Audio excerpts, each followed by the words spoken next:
Yo, what's going on, bro? pooshtt here. I hope you're having a wonderful day today. Thank you so much for tuning into the video. What I have for you guys in today's gameplay is the best M4A1 class setup, more particularly after the new 1.21 update in Call of Duty Modern Warfare Season 3. But before we get into the class setup, I want to ask you guys just a few simple questions. Do you want the best class setup videos and loadouts in Call of Duty Modern Warfare? How about viable tips and tricks that will assist you in getting high standard gameplays or tactical nukes? Do you guys ever wonder about blueprint variations or general map coverage? Well, if you're interested in any of those things whatsoever, hit the subscribe button and bell notification to be updated on the newest videos posted here on the channel every single day. It's certainly because of you that I'm able to do this. Without you, obviously this would not be possible. So I do appreciate any support here on the channel. With that said, let's get right into this best M4A1 class setup. What's going on, man? pooshtt here. Welcome back to the channel today. What I have for you in today's video is the best M4A1 class setup after the new 1.21 update in Call of Duty Modern Warfare, both in multiplayer and Warzone in Season 3.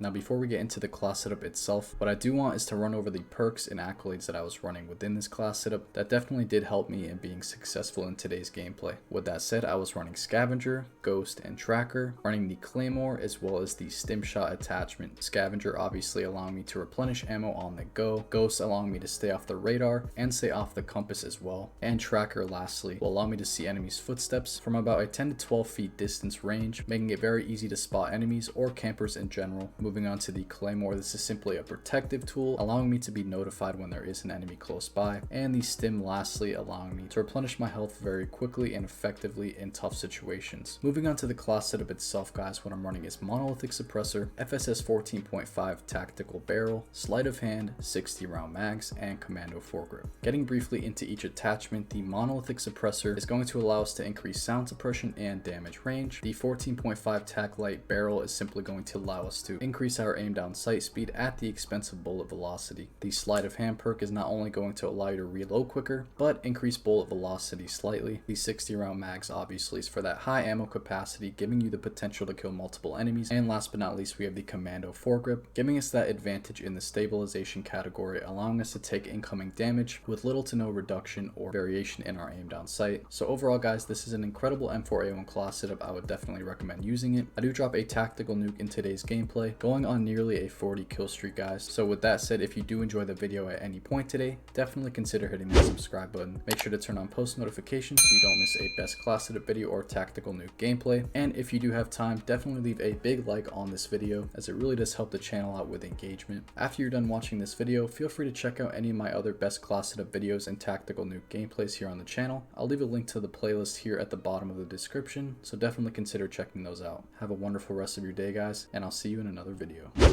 What's going on, guys? pooshtt here. Thank you so much for tuning into the video today. Once again, I did forget to record my audio, or actually, it's not that I forgot, it's that sometimes I usually play the game without speaking, without recording a live commentary. And the reason I do that is simply because sometimes I just need to focus better, and I do find it difficult sometimes to drop nuclear gameplays when I am having to converse, and talk, things of that nature. So I went ahead and jumped into a game, and it happened to be this game on Hovik Sawmill, in which I dropped a tactical nuke. Very, very fast-paced and interesting gameplay, as you guys will see eventually. I do end up dying right here, unfortunately, but this is just the start of our streak. I just want to mention a few things about the M4A1. Obviously, it's the meta weapon in this game. Although honestly, I think the Grayu is kind of surpassing it at this point. But nonetheless, the M4A1 has always been a very, very accurate weapon, very relied on weapon, Obviously, it's a lot of people's go-to, as well as the MP5. But, with that said, I was running the M4A1. I wanted to see what it plays like, especially towards the end of the 1.21 update.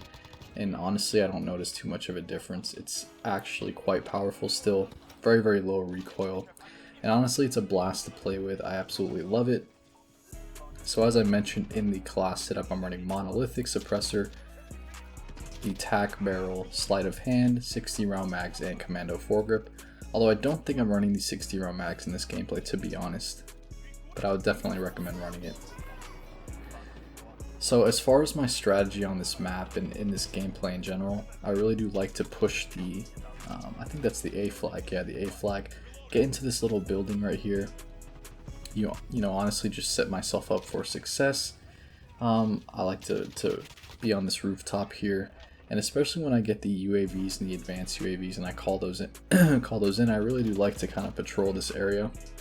As you can see, I do pick off a lot of different people here, and notice that my tracker is allowing me to see the enemy's footsteps, so definitely beneficial. We're getting on a big streak here.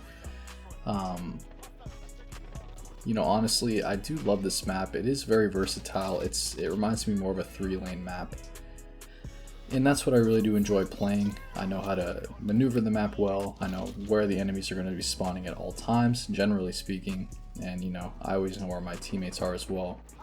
So as you can see, I'm kind of getting into the A spawn. I just got an advanced UAV. Very excited about that. And once again, I go to this rooftop, kind of just monitor the area. I know they're going to be spawning back there still, given that we have both flags. You know, I'd noticed these two people are below me. Once again, having the height advantage, they don't even recognize that I'm there. And you know, being that we do have both flags, I'm kind of just hesitating on calling in my advanced UAV. You know, there's no need to call it in, especially if I know where they're going to be already. And I do believe I'm on an 18 or a 19 at this point. And then I call it in, which allows me to just know where they are. So now I'm on a 20, yeah. So I'm on a 20, and now my advanced UAV is going to use. That's because I'm already aware of where they're going to be to begin. So still at A. I think some of them are spawning C if I can recall that, but yeah, definitely still at A. You know, I love pinning them at this A side because they really have nowhere to go. As you can see, this push right here is incredible because there's 4 of them back here. I get 1, 2, 3, and I think I wrap around and maybe grab the 4th guy actually. Yeah, I do. 4, 5 actually. Nice. So this is actually a very fast nuke. This was incredibly fast. Golly, I didn't even realize until now. This has to be one of my fastest nukes. I joined the game late too, so I do retreat here though, just because I don't want to push and make a stupid silly mistake and end up killing myself. So I'm pushing all the way back to C. You know, but for the most part, guys, just playing Dom for me really just helps me drop a nuke. Honestly, because I know how to read the map, I know how to read the spawns. It's pretty simple. You know, if you have a flag, or if the enemy has a flag, they're going to be spawning on it. If you have both A and B, or B and C, you're going to be spawning in the B or C side. Oh, there's the tactical nuke. So that was really fast, guys. Actually, if I probably were to time it, that to me looks like maybe 3 or 4 minutes, maybe even less. But you know, after this, you know, I'm just trying to get on a streak here, see how far I can make it last. But you know, as I was mentioning, you can really pin the enemy at the flag that they own. So in this instance, they have A, and they've had A the entire game, and you know, so they're going to be spawning there, and I can just kind of monitor that area, not having to worry about going back and forth. But that's the tactical nuke, guys. If you are new to the channel and you enjoy the content, definitely consider hitting that subscribe button with bell notification so you do not miss a tactical nuke gameplay or best class setup video. This has been the best M4A1 class setup after the new 1.21 update in Call of Duty Modern Warfare. I really hope you guys did enjoy this commentary. Let me know in the comment section what you think about this class, or if you have any other class recommendations. I'd be really eager to hear them. Be sure to check out any of my other videos here on the channel. I will leave a link in the description below. And without further ado, I'll see you in another video. Take care, guys.